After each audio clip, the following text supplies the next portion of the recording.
friends, welcome back to my channel called Ayan Singhi. So let's continue with our part 2. Greg has a mom, dad and dad just like I do, but they are pretty regular parents, so I don't have a lot of to say about them. But Greg isn't an only child like me. He's got an older brother named Roderick who has a rock band called Loaded Dipper. Actually, his band is Loaded Diaper, but his van is Loaded Dipper. Some of the songs have swears in them, so my mom and dad would let me be at Heffley's house when Roderick has practice.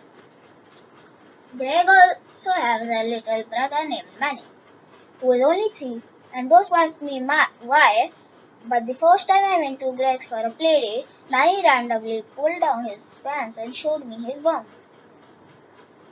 Now every time I see Manny, he acts like we have this big secret or something which makes me feel uncomfortable. Anyway, I guess that wraps up the first chapter of Greg's biography. And if you're thinking, Rauli, when are we gonna get to the exciting parts? Well, then just wait. The time I had my first sleepover at Greg's. After me and Greg met, we had a few playdates at my house and a few playdates at his house. Oh yeah, I forgot. Greg doesn't like it when we call them playdates, so I have to change the next draft, or else I'm gonna get whacked again. Anyway, me and Greg hung out a lot at each other's houses. But one day he invited me to his house for a sleepover. I was pretty worried because I never sleep away from home with before. In fact, I wasn't even sleeping in my own bed yet because I was scared. I told my mom I was too nervous to stay at Greg's house, but I got a little less nervous when she said I could take carrots with me.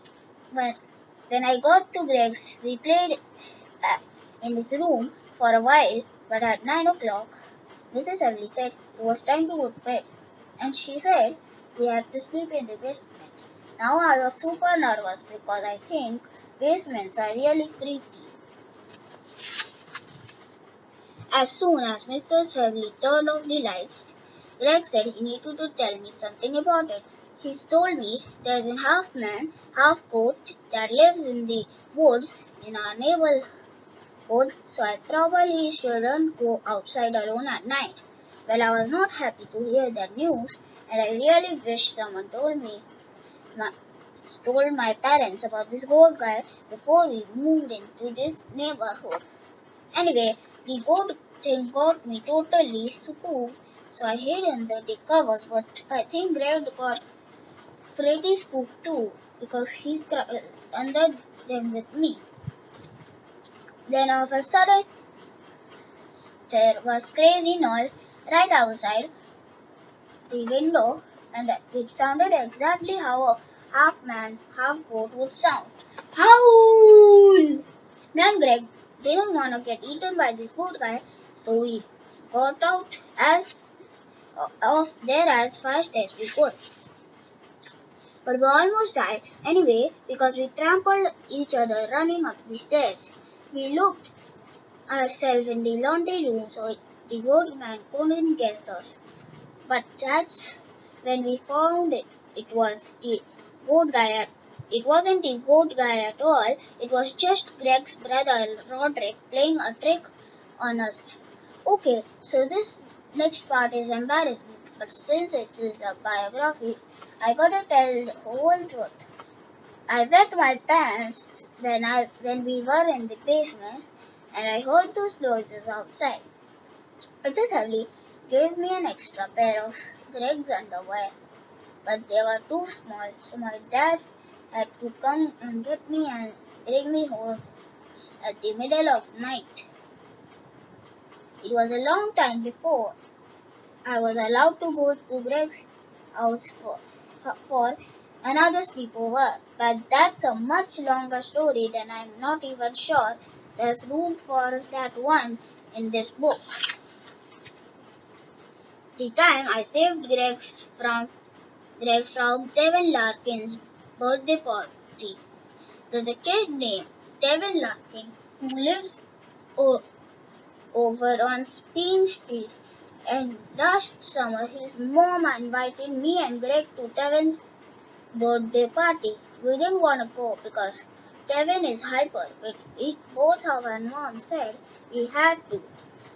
It turned out that me and Greg were the only kids invited to Devin's party, but we didn't know that until we got there. The first activity was watch this movie about a guy who could turn into a bear and the eagle and a bunch of other animals. Roar! When this movie was over, Devin wanted to watch it again. Me and Greg told Devin's mom we don't want to watch the movie second time. So she said he could move on the other activities like pin the tail on the donkey. Well, that just made Devin mad. He got all wound up and started acting like the guy in the movie who can turn into animals. Roar! I guess Devin's mom was used to this sort of thing, but me and Greg didn't know what we are supposed to do. We asked Mrs. Larkin if she could take us home, but she said there's still too much to go in the party. So we went out from the back door and waited in the yard for Devin to calm down. But that eventually Devin found us, and now we was acting totally nuts. Rah!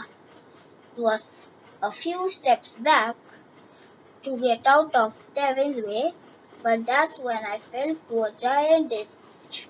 Luckily, the ditch wasn't too deep, or I probably would have broke some bones. And when I got to my feet, I heard this buzzing noise all around me. It turned out there was a hornet's nest at the bottom of the ditch, and they were all tied up. I got stung 12 times, and 2 of the stings were inside my mouth.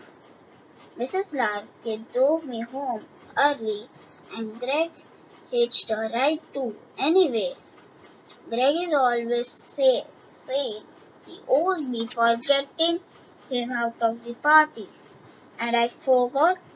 I put it in this book in case I ever needed to remind him. Greg's accomplishments. Every biography I ever read for school has a chapter called Accomplishments, so I figured better to add in here before I forget. The problem is that Greg's only a kid and most of his accomplishments haven't happened yet. So I leave some blank space here and I can fill it later on. The time me and Greg disturbed an ancient burial ground. If you were spooked out by that goat man story from before, then you might want to skip this one. Okay, if you are still reading, remember I warned you. One time, me and Greg were playing Vikings and ninjas in the woods, and then some teenagers came by and ruined our farm. Nerds! But that's not even the scary part yet, so keep reading. Okay, so I'm gonna tell you the rest of the story in part 3. Thank you.